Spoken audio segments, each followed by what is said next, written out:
La voix de la diaspora. La voix de la diaspora sur www.radiolebene.tg chaque mardi de 16h à 17h.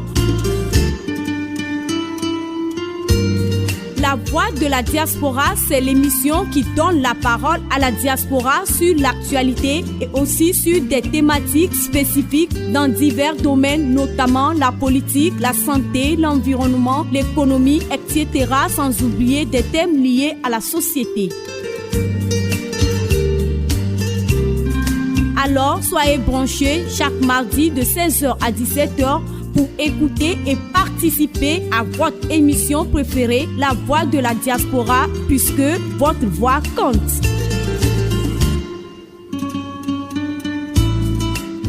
Mardi 18 avril 2023, content de vous recevoir partout où vous êtes. Je suis votre humble serviteur Charles Yao Yao.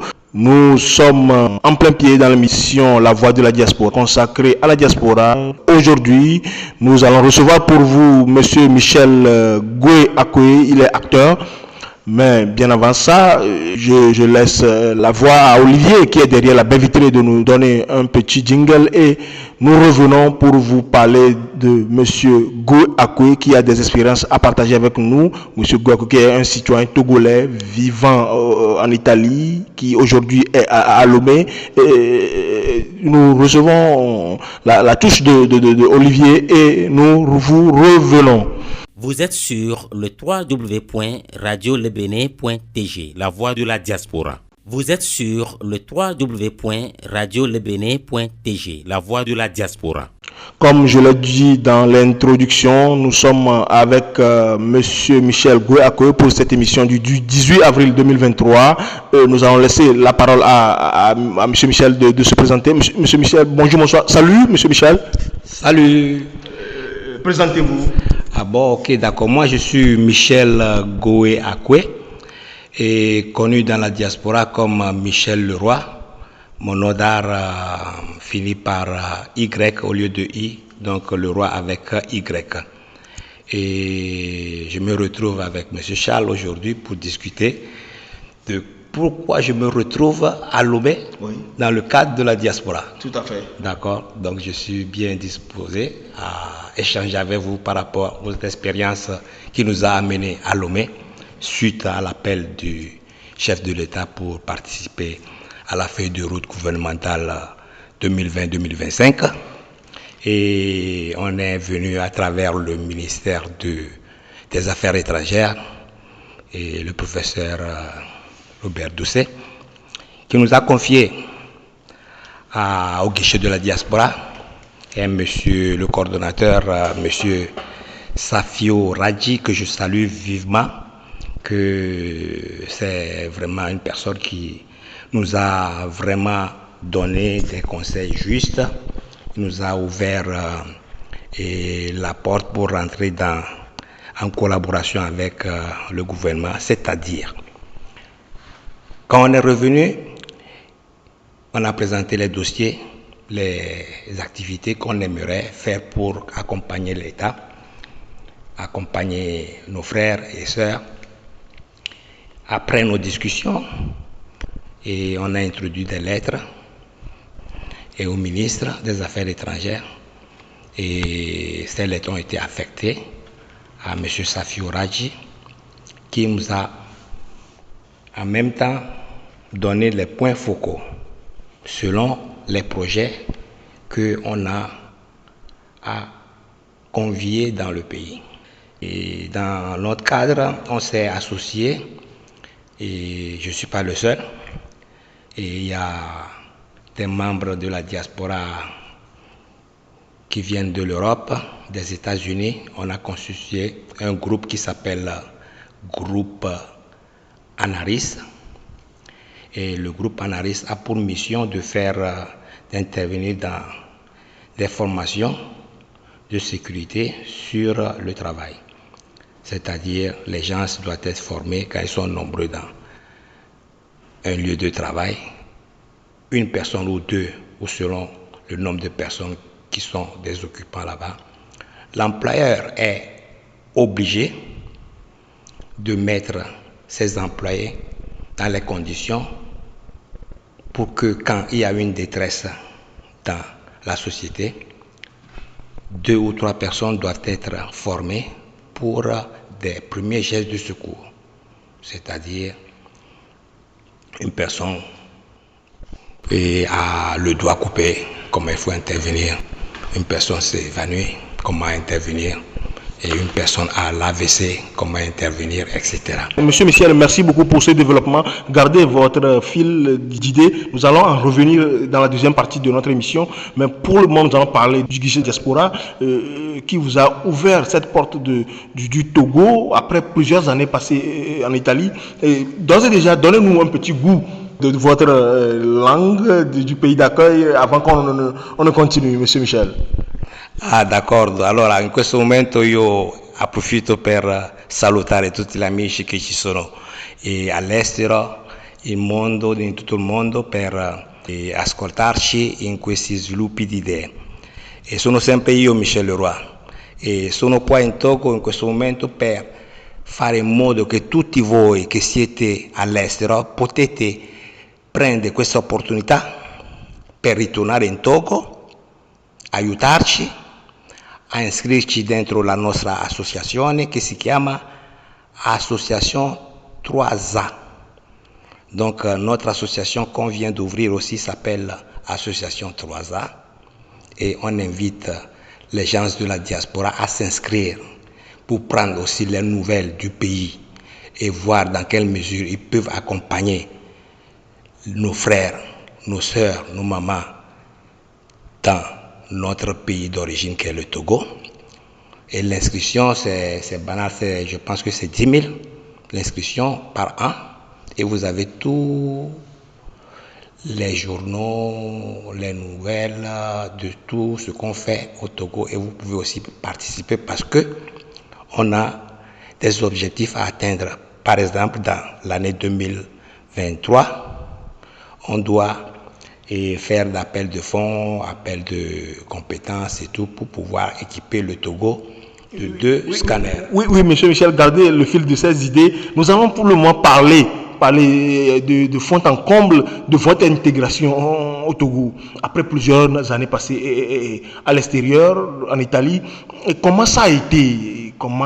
Parlez-nous un peu de comment ça a été et des facilités apportées par le guichet diaspora coiffé par le ministère des Affaires étrangères. Qu'est-ce que vous pouvez nous dire, M. Michel? Bon, et pour vous donner un exemple concret, oui, allez-y. On a plusieurs secteurs. On a pris le secteur de la santé. Bien avant ça, parlez-nous un peu de votre intégration au Togo. Comment ça a été le retour, les facilités? C'est là où je voulais en venir. Allez-y alors. Si on a pris d'abord le secteur de la santé, pour pouvoir y accéder dans le gouvernement avec nos programmes de santé, et on a mis en place la sensibilisation contre les AVC. L'AVC, ça tue nos frères, ça tue plus de 6 000 personnes au Togo. Donc pour y arriver... Par an? Oui, par an, 6 000 par an. Donc en revenant sur votre question, oui, le ministre des Affaires étrangères, à travers le guichet de la diaspora, nous a ouvert les portes en mettant des points focaux dans les ministères concernés. Dans ce cas, c'est le ministère de la Santé et des soins, de l'hygiène publique. De l'hygiène publique, voilà. Donc, on a écrit la lettre au ministre de la Santé présentant nos projets, qu'on est de la diaspora, selon le décret de la lettre que le ministre nous a fait pour l'accompagnement du projet. Oui. Donc, ça a été important pour nous parce que ces documents que le guichet de la diaspora et le ministre des Affaires étrangères nous a établis a été objet pour procéder dans nos démarches. Donc, dans nos lettres, c'était ces lettres-là qui étaient les pièces jointes de nos arguments pour évoluer dans le territoire. Donc, on écrit au ministre et le ministre nous répond par rapport à nos demandes et ainsi de suite. Il y a des échanges de compétences. Donc, c'est là où il y a l'intervention de l'État qui nous fait devenir partenaires de l'État en travaillant ensemble avec eux. Sans le guichet de la diaspora, il n'y avait pas le décret pour arriver au ministre de la Santé. En même temps, pour d'autres projets, le ministre de la Culture, même chose, on a eu le guichet de la diaspora qui nous a donné le point focal du ministère de la Culture pour arriver au ministre avec des lettres, avec des pièces jointes, et ainsi de suite. Si je comprends bien, le guichet diaspora mis en place par le gouvernement à travers le ministère des Affaires étrangères a été un plus dans votre intégration au Togo, c'est ça?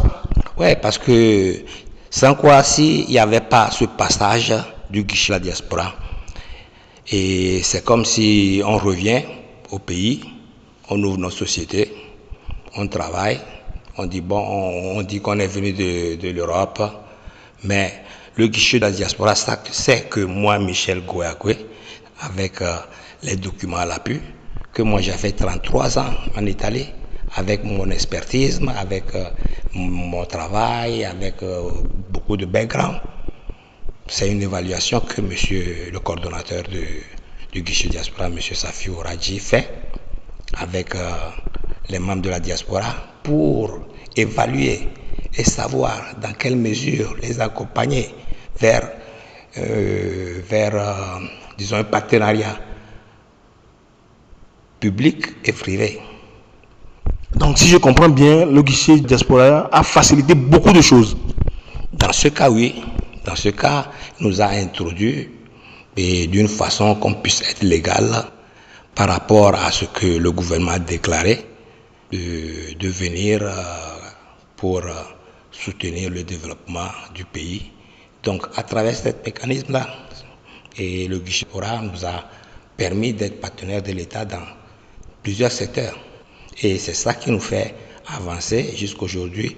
On a fini de faire la campagne de sensibilisation contre les AVC dans tout le mois d'octobre. Et maintenant, on a relancé le ministre avec les lettres pour la deuxième édition. On est en train de préparer la deuxième édition de la campagne contre les AVC et dans le mois d'août prochain.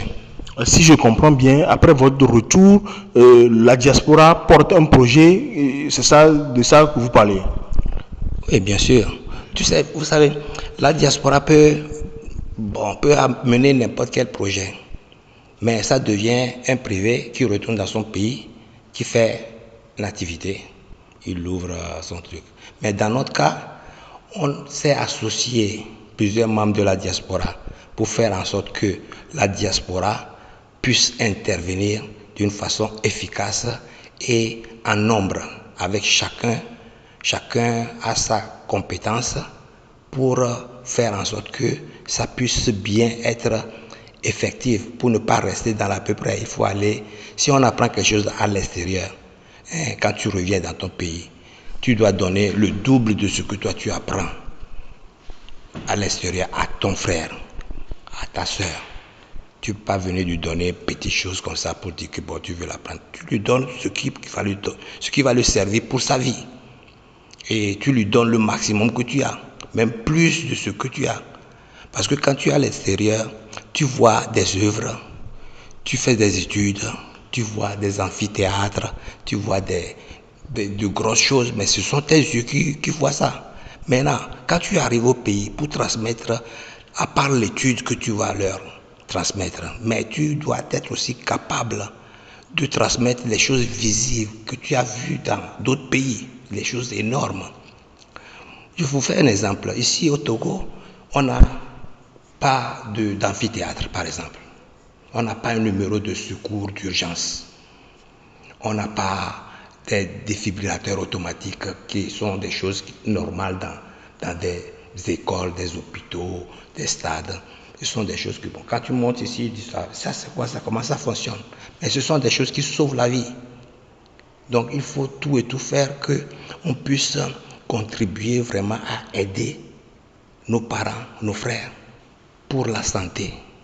Parce que la santé n'a pas de prix. Et ça, c'est volet santé. Nous rappelons aux auditrices et auditeurs de la 3W Radio Lebene.tg que nous recevons pour vous Monsieur Michel Gouakoué, un citoyen togolais qui a fait plusieurs années à l'étranger et qui est de retour grâce au guichet de la diaspora, grâce à la mise en place de cet organe qui facilite un peu, qui facilite comme il faut le dire ainsi, qui facilite le retour et la mise en place des projets par la diaspora au Togo. Monsieur Michel, allez-y au bout de votre idée. Vous parliez par moment de tout ce que vous faites ici depuis votre retour. Vous avez parlé d'un projet qui porte sur la santé. Parlez-nous en fond de compte de ce projet. Il faut que nous de la diaspora, on puisse se soutenir. Et nos autochtones, les gens de la place, il faut qu'ils fassent aussi l'effort de faire en sorte que on arrive à vraiment collaborer pour que nos citoyens puissent en bénéficier vraiment des projets qu'on amène. C'est clair. Faire en sorte que nos citoyens puissent bénéficier des projets que vous amenez, des projets que vous mettez en place ici. La première édition du projet a concerné en des sensibilisations et autres. Et si on vous dit de faire un petit bilan de tout ce qui a été fait, qu'est-ce que vous allez pouvoir nous dire, monsieur Michel? Je vous dis que le bilan par rapport à notre entrée et tout, et c'est positif parce que déjà, si tu vois, avec notre lancement du projet Ensemble contre les AVC, ça a été fait dans la salle de conférence du guichet de la diaspora. Après, pour vous donner l'exemple, après, dans le mois d'octobre, toujours, on a fait le tour sur le pays. On est parti au Palais du Congrès pour faire le lancement officiel du projet de sensibiliser contre cette maladie qui tue nos parents. Et c'était au Palais du Congrès du Kara avec le colonel Bakali, le préfet. Et il y avait aussi le maire de Kara. Et sans l'entrée officielle du guichet de la diaspora, on ne pouvait pas avoir le palais de congrès de Kara gratuitement et assisté encore par le préfet de Kara. Par le maire, on a sillonné toute la ville pour faire comprendre à nos parents comment reconnaître l'AVC, quels sont les signes. Quand tu vois les signes, la course qu'on te montre pour aller dans des centres de soins. Et on a eu affaire avec tous les corps du métier de la santé, les centres préfectoraux de santé, les centres régionaux de santé, tout ça. C'est un travail énorme. Sans l'accompagnement du guichet de la diaspora, je pense que c'est difficile que quelqu'un de la diaspora arrive et commence par faire ces campagnes comme ça. Comme vous l'avez dit, sans l'accompagnement du guichet diaspora, ce serait difficile d'arriver, de commencer par faire des projets. Je vous rappelle que selon des statistiques, 27% des Togolais sont hypertendus et par rapport à 2010, c'était 19%. Et cela devient un gros problème, un beau gros problème pour le Togo en matière de mortalité. Et pour prévenir, il faut aussi adopter certains comportements, c'est-à-dire en cas d'AVC, il ne faut pas perdre de temps et se diriger vers une structure de santé pour une prise en charge rapide. C'est un peu ça, docteur. Après toutes les campagnes que vous avez menées, qu'est-ce que vous avez comme conseil, comme apport à l'endroit de la population? Alors, donc, il faut encore rappeler que l'AVC est la deuxième cause de mortalité dans le monde. Et c'est un tueur silencieux. On a travaillé en collaboration avec le directeur des maladies non transmissibles, le professeur Bello. Selon le professeur Bello aussi, il y a plus de 26% ou 27% de Togolais qui sont hypertendus. Mais c'est énorme. Il faut faire une sensibilisation dans le sens qu'on puisse faire comprendre à la population les gestes et comment se comporter dans la... C'est la raison d'ailleurs de votre sensibilisation, de votre projet. Et bien sûr. Et comment manger sain et comment lutter contre la sédentarité, c'est-à-dire les gens qui travaillent chaque jour au bureau et tout, et ils doivent quand même, après ça, il y a l'OMS qui recommande au moins 30 minutes par jour de marche. Et ces 30 minutes de marche par jour, ça lutte déjà, c'est comme un sport. Et ici, dans notre centre, et nous de la diaspora, on a créé une grande salle de sport là où on fait karaté, on fait judo, on fait la danse, on fait kizumba, on fait toutes les activités qui peuvent permettre aux personnes de lutter contre la sédentarité, c'est-à-dire faire du sport miré en jouant et le gym douce, et ça aide vraiment à prévenir contre les AVC. Il y a d'autres facteurs de risque aussi. Fumer, la cigarette, boire, il faut éviter beaucoup de choses. Il faut manger sain, manger équilibré. Tout ça, on fait ça selon et dans le parcours de notre sensibilisation. Et ce qui est plus important pour nous dans cette sensibilisation, c'est que il faut que tout le monde sache que personne n'est épargné. Ça commence même pas à prendre des jeunes de 30 ans, de 20 ans, et ça les tue, comme ça. Mais la santé, c'est important. Bon, autre ça, on vous invite aussi à venir vous inscrire dans notre centre, qui est à Nukafu. L'inscription pour le sport, pour les activités, c'est à 10 000 francs au lieu de 25 000. Parce qu'il y a les coachs qui sont préparés, il y a beaucoup de choses. Et ce sont des aides que vous apportez à la population ici? C'est l'aide. Parce que nous-mêmes, d'abord, on finance pour faire des produits, des films. Par exemple, pour faire la campagne, on a produit un film de 12 millions de francs CFA qui a permis de faire comprendre à la population comment se comporter, comment détecter. Des sous générés par la diaspora? Oui, bien sûr. Seulement la diaspora, même tous nos équipements et pour faire des formations. On a beaucoup de formations. Des formations de sauveteurs, de secourisme sur le travail. On aura parlé de toutes ces formations-là. Mais pour le moment, ce qui est important, c'est que vous sachiez que vous avez un centre fait de la diaspora pour nos frères togolais qui peuvent en profiter pour faire le sport, manger sain, l'agriculture au sol, des formations. Il y a beaucoup de formations qu'on fait. Quand on parle de manger sain, qu'est-ce que vous mettez dans manger sain? Manger sain, d'abord, et avoir des produits bio, pas des produits faits avec des chimies, des pesticides. Non, vous n'en voulez pas. Et maintenant, manger équilibré, c'est-à-dire manger de féculents, manger la verdure, manger avec des doses justes.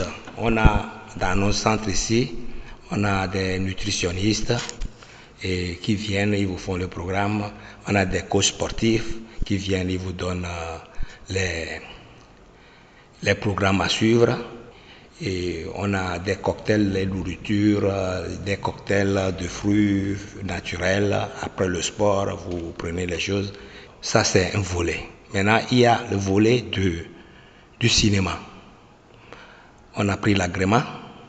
Radio Les Bénin, depuis Lomé. Je rappelle aux auditrices et auditeurs de la www.radiolebene.tg que nous recevons pour vous Monsieur Michel Goué-Akoué, qui est un acteur qui a eu à faire plusieurs années à l'extérieur, en Italie, qui est un acteur qui a tourné des films, qui a fait beaucoup de choses, qui, grâce au guichet de la diaspora, à la main tendue par les autorités, a eu des facilités et aujourd'hui arrive à concrétiser des projets ici à Lomé pour vous et pour tout le monde, pour nous, s'il faut le dire ainsi, parce qu'ils contribuent ensemble au développement du pays. Et c'est M.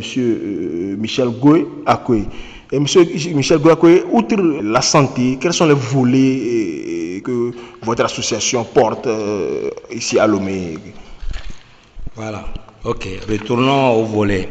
On fait, dans nos centres, on a des programmes pour former sur la sécurité et sauveteurs de sécurité du travail. On a les préventions et sécurité incendie. C'est-à-dire quand on a des agents, on forme les agents qui savent, par exemple, dans un supermarché, et tout ce qui est installé, s'il y a le feu, comment évacuer rapidement les personnes.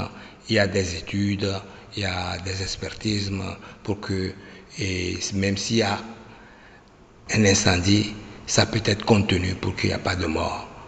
D'abord, parce que la vie, on sauve la vie d'abord. Et puis maintenant, quand les sapeurs-pompiers arrivent, on les indique rapidement les coins d'accès, là où il y a l'eau, il y a l'insuteur, toutes ces choses-là, tous ces plans. Et comme ça, ils sont plus efficaces parce qu'ils n'arrivent pas en même temps. Eux, ils arrivent après parce qu'ils sont loin. Ce sont les expériences que vous avez acquises à l'extérieur, c'est ça? Et c'est ce qui se fait normalement dans les sociétés civiles. Les sociétés civiles, c'est pas seulement qu'on dit que c'est le gouvernement qui est responsable et c'est fini. Non. Il faut que nous-mêmes, de la société, on soit formés, on soit vigilants, on soit prêts pour que quand il y a quelque chose, on intervienne d'abord nous, avant que les corps des métiers puissent intervenir.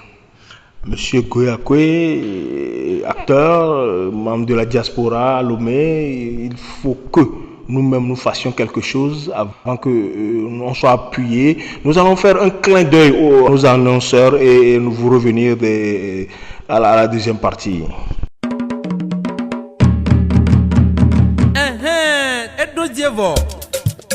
Togo Hadjela gan Deborah Azale di studio dankorobe mau pensera le hadim kana Abraham pe mau Isaac pe mau Yakob pe mau ponse plepe gagner klonti kokwe Amadaka Deborah pe hadjo de agbepo Yesu Kristo pe nyanwela bobo koko pe nse me o ko hadji pe yola tue kana nse dodo amesio gbojo le govovo me iye bena ya kpere amesio dive ya cho akpere da ana Yehowa de pe domonyo plepe ameta kokota Epe how do to wenye King of King alo fia pe fia You are my father alo wenye tonye Bobobo jalelele nyenye amesi Goliath Daniel pe mau si o dikple agbaja pe nonome Daniel ipe mawe Rasio katamia ton akpole Adam de moye yadi le Deborah la puissance de Jéhovah TV Deborah azan le dimenye hadila de reko oke bon enye mau pe gbepande la Kedia da se kude mau pe yoyo le pe agbemeunti Mia se hagbeda Amadaka Matema tutu nyasi Jehovah bonda nyagbeti o gbokondaka Matema tro nyasi amli mama ou blanc Amadaka Matema tutu nyasi Jehovah bonda nyagbeti o gbokondaka Matema tronyosi amli mama ou blanc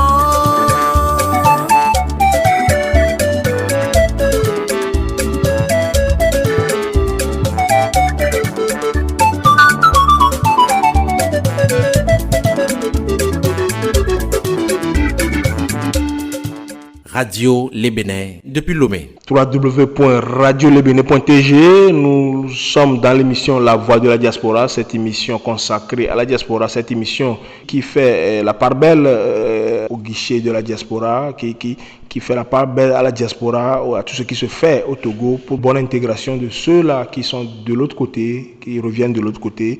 Et nous recevons pour vous Monsieur Michel Goy Akwe. Monsieur Michel Goy Akwe, en parlant de santé, si nous revenons un peu en arrière en parlant de santé, il y a des gestes qui sauvent, si je ne me trompe pas, en matière d'AVC. Les gestes qui sauvent, ce sont des facteurs de risque qu'il faut diminuer. Si vous diminuez les facteurs de risque, cela veut dire que vous tardez à ce que l'AVC advienne. Donc, et ce sont des hygiènes de vie qu'il faut adopter. Ce sont des hygiènes de vie qu'il faut adopter. Nous allons écouter cette statistique de l'OMS sur l'AVC et vous revenir dans quelques instants. Selon les statistiques de l'OMS, une personne sur 6 aura un AVC dans sa vie. L'AVC frappe une personne toutes les 2 secondes, soit 15 millions de personnes par année. 5 millions parmi elles sont sauvées, 5 millions restent handicapés et 5 millions décèdent. On note une augmentation significative des cas d'AVC. Si cette tendance se poursuit, les prévisions pour 2030 sont alarmantes avec 12 millions de décès par AVC. 70 millions de patients ayant survécu à un AVC et plus de 200 millions d'années de vie perdues du fait d'un handicap résiduel ou d'un décès lié à un AVC. L'AVC est la 3e cause de handicap dans le monde et elle représente la 2e cause de mortalité mondiale. L'AVC, vous connaissez, accident vasculaire cérébral, est une pathologie fréquente, grave et à l'origine de nombreuses situations de handicap. Une prise en charge très précoce peut éviter les complications et en limiter les séquelles. L'AVC est une course contre la montre, plus la prise en charge est rapide, moins les séquelles sont importantes. À l'apparition des premiers symptômes, il faut appeler les services d'aide médicale d'urgence, à défaut des sapeurs-pompiers, les ambulances ou les numéros d'urgence. Enfin, la priorité est résolument donnée à la prévention et au contrôle des facteurs de risque de survenue de l'AVC, notamment hypertension artérielle, tabac, obésité abdominale, diabète et sédentarité. Comment reconnaître les signes d'un AVC ? L'accident vasculaire cérébral se manifeste soudainement par une déformation de la bouche. Exemple, lorsque la personne sourit, le sourire n'est pas symétrique. Une faiblesse d'un côté du corps, bras ou jambes. Exemple, lorsqu'on demande à la personne de lever les 2 bras devant elle, l'un des bras ne peut être levé ou rester en hauteur. Il retombe. Des troubles de la parole. Exemple, lorsqu'on demande à la personne de répéter une phrase, elle a des difficultés à parler ou à comprendre. Si vous êtes témoin de ces signes, réagissez. Appelez immédiatement les services d'aide médicale d'urgence ou les sapeurs-pompiers. AVC. Agir vite, c'est important. Ces 3 signes d'alerte peuvent être accompagnés tout aussi soudainement de troubles de l'équilibre, de maux de tête intenses ou d'une baisse de vision. Que faire en attendant les secours ? Après avoir appelé les secours, suivre les conseils du médecin régulateur du centre de secours et allonger la personne avec un oreiller sous la tête et la laisser en position latérale de sécurité, PLS, jusqu'à l'arrivée des secours. Notez l'heure à laquelle les signes d'AVC, c'est-à-dire déformation de la bouche, troubles de la parole, faiblesse musculaire sont apparus. Regroupez les ordonnances, les radiographies, les résultats d'analyse et les résultats des dernières prises de sang réalisées pour les transmettre aux équipes médicales. Attention, ne pas faire boire ni faire manger, ne donner aucun médicament, ne faire aucune injection, même si c'est un traitement habituel. Quels sont les facteurs de risque ? 10 facteurs de risque déterminés par le mode de vie, c'est-à-dire qui sont potentiellement modifiables, sont associés à la survenue de 90% des AVC. L'antécédent d'hypertension artérielle qui contribue à 40% au risque de survenue de l'AVC, c'est-à-dire risque multiplié par 2 et par 5 chez les moins de 55 ans.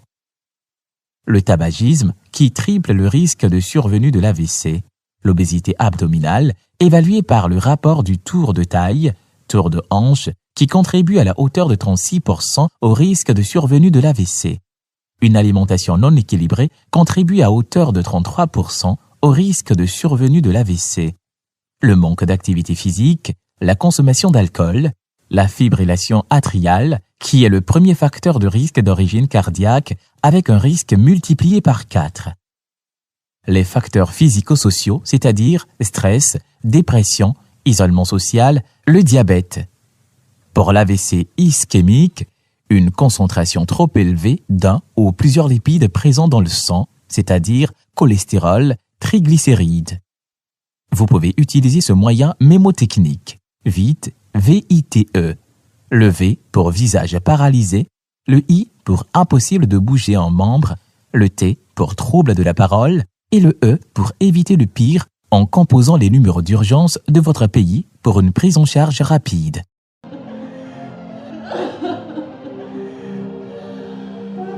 Oh, on aurait pu le sauver si on savait.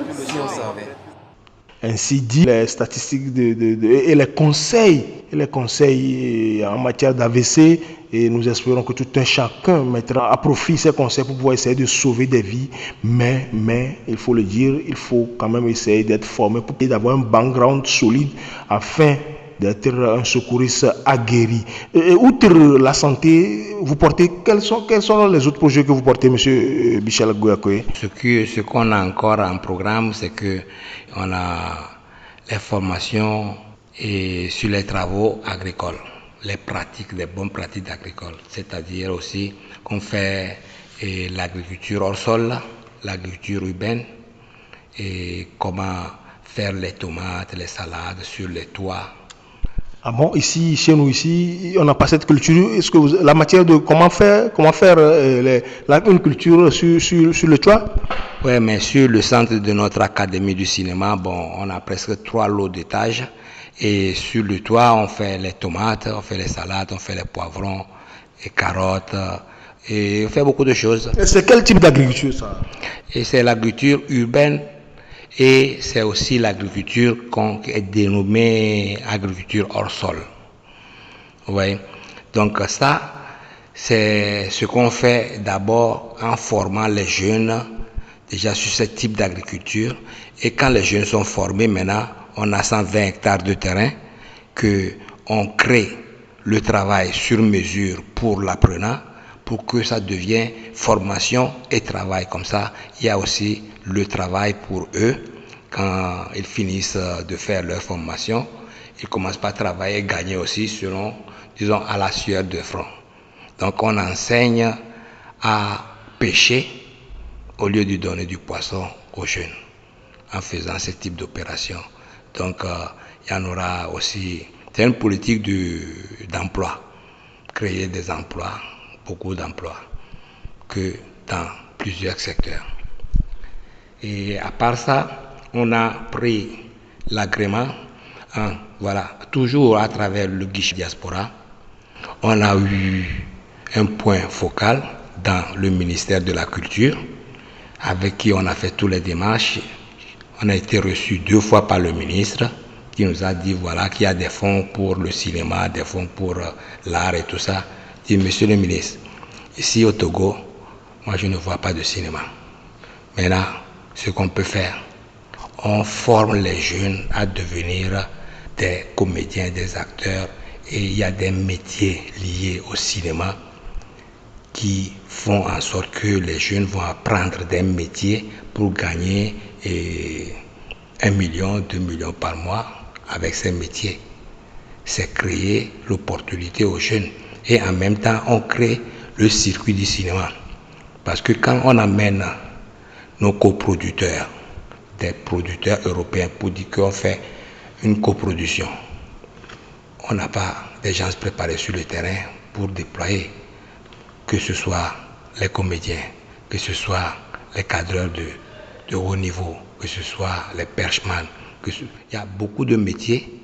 Donc je vous invite aussi à venir. Merci pour l'invitation. Nous allons aussi venir pour pouvoir essayer d'apprendre, car on ne finit jamais d'apprendre. Non, pas apprendre, s'inscrire. Oui, on s'inscrit pour apprendre. Non, s'inscrire pour apprendre des métiers liés au cinéma pour qu'on puisse avoir un cinéma qui nous représente dans des festivals comme le Festival de Cannes, de Berlin. FESPACO, c'est déjà là, mais quand même il faut miser haut parce que nous de la diaspora, on est pour faire en sorte que la culture togolaise puisse émerger à l'extérieur à un certain niveau, même si c'est avec un grand œuvre, un bon film, des histoires africaines que nous on a beaucoup d'histoires, Gokoli, et la danse sur le feu, on a beaucoup des rois, des reines, Mais il faut qu'on arrive à communiquer nos produits aux autres. Nous, on consomme seulement les produits des Blancs, leurs films, leurs choses là. Mais nous aussi, il faut qu'on produise quelque chose de ces hauteurs-là. Et pour produire ces choses-là, il faut étudier. Il faut connaître déjà pourquoi il y a les amphithéâtres depuis le 18e siècle, depuis le 16e siècle. Ils ont déjà, dans chaque petit village de l'Europe, des grosses théâtres, mais que quand tu rentres dedans, tu vas te sentir comme une fourmi. Et pourquoi nous, on ne doit pas apprendre d'eux et exceller dans notre domaine et dans nos racines? Merci beaucoup, M. Michel Goué-Akoué. Si je comprends bien, le guichet de la diaspora facilite beaucoup de choses. Est-ce que vous avez aujourd'hui, y compris le ministère des Affaires étrangères, de l'intégration régionale et des Togolais de l'extérieur, coiffé par le professeur Robert Doucet, et aujourd'hui, est-ce que vous avez un message à l'endroit des autres Togolais de la diaspora qui sont réticents à croire à la main tendue du gouvernement? Ouais. Et c'est bien vrai que quand tu es à l'extérieur, tu as une mentalité, par exemple moi, une mentalité que, bon, ce que je gagne en Europe, je gagne, je fais mon travail, je prends mon argent, ça me suffit, j'envoie, je fais. Mais quand tu reviens au Togo, là, il faut refaire l'école, il faut être humble, apprendre, écouter les autres, mais ne jamais croire. Croire à ses projets d'abord, faire une feuille de route, suivre les programmes, sélectionner les compétents. Sans quoi, au lieu de faire du bien, tu vas être blessé. Attention, être modéré dans tout. Si tu as la possibilité de rentrer à travers le guichet de la diaspora, c'est bien. Mais quand tu rentres au pays, tu fais ton projet, il faut être humble et vous allez voir que tout ira bien. Aujourd'hui, les choses ont été facilitées grâce au guichet de la diaspora, coiffé par M. Radji. Est-ce que vous avez un mot à l'endroit de ce dernier? Ce qui me plaît, c'est qu'il est compétent sur ce qu'il fait. Donc, si tu le prends, tu es toc-toc avec lui. Et toi, si tu évolues de ton côté, il évolue. Et il fait de son mieux, il te revient et c'est fini. D'accord? Je remercie tous ceux qui nous ont accompagnés. Je remercie spécialement M. Safiou Radji, qui est devenu pratiquement un conseiller pour nous, parce que si on a toutes ces choses-là, c'est toujours, il faut revenir à lui pour lui donner, faire le compte rendu à lui, au ministre, etc. Et évoluer, parce que quand on dit chez nous, là où tu passes pour aller en haut, c'est de là que tu redescends. Donc, M. Safiou Radji, je vous remercie. Je remercie son Excellence Robert Doucet, le ministre des Affaires étrangères et de l'intégration des Togolais de l'extérieur. Et je remercie aussi tous les ministres, le ministre de la Culture, le ministre de la Communication, le ministre de la Santé et de l'Agriculture. Bon, ce sont des personnes qu'on arrive à rencontrer aujourd'hui grâce à cette porte de guichet de la diaspora. Je vous remercie. Donc, si je comprends bien, le guichet de la diaspora facilite beaucoup de choses pour ceux qui sont dans la diaspora, qui veulent rentrer. Je vous ai dit, ça a été un décret qui a été signé par le ministre. Donc, c'est une ouverture, ce n'est pas un dossier, ce n'est pas un document qu'on a chaque fois. C'est un document qui sert de pièce jointe à nos démarches et tout. Vous-même, vous allez suivre vos programmes, vous allez faire vos démarches et rester surtout dans le cadre de la coopération privée et État. Merci beaucoup. Nous avons reçu pour vous dans cette émission La Voix de la Diaspora sur la www.radio-lebene.tg chaque mardi de 16h à 17h. Nous avons reçu pour vous M. Michel Goué-Akoué. M. Michel Goué-Akoué, vous avez un mot de la fin? J'invite tous les Togolais de la diaspora à nous suivre d'abord avec l'association 3A. Si vous tapez association 3A, vous allez voir déjà les films qu'on a réalisés, les sensibilisations et comment adhérer à l'association 3A. Pour l'inscription, pour être membre, Et vous allez taper aussi groupe Anaris sur Internet, vous allez voir ce qu'on fait et tout. Et vous pouvez participer au développement de votre pays à travers nous et ensemble avec nous. Donc, du courage et merci à vous tous. Je vous invite tous à nous suivre. Merci à M. Michel Goué-Akoué. Je suis votre humble serviteur Charles Yao Yao. Bonne suite de nos programmes et prenez soin de vous. La voix de la diaspora. La voix de la diaspora sur www.radiolebene.tg chaque mardi de 16h à 17h. La voix de la diaspora, c'est l'émission qui donne la parole à la diaspora sur l'actualité et aussi sur des thématiques spécifiques dans divers domaines, notamment la politique, la santé, l'environnement, l'économie, etc., sans oublier des thèmes liés à la société. Alors, soyez branchés chaque mardi de 16h à 17h pour écouter et participer à votre émission préférée, La Voix de la Diaspora, puisque votre voix compte.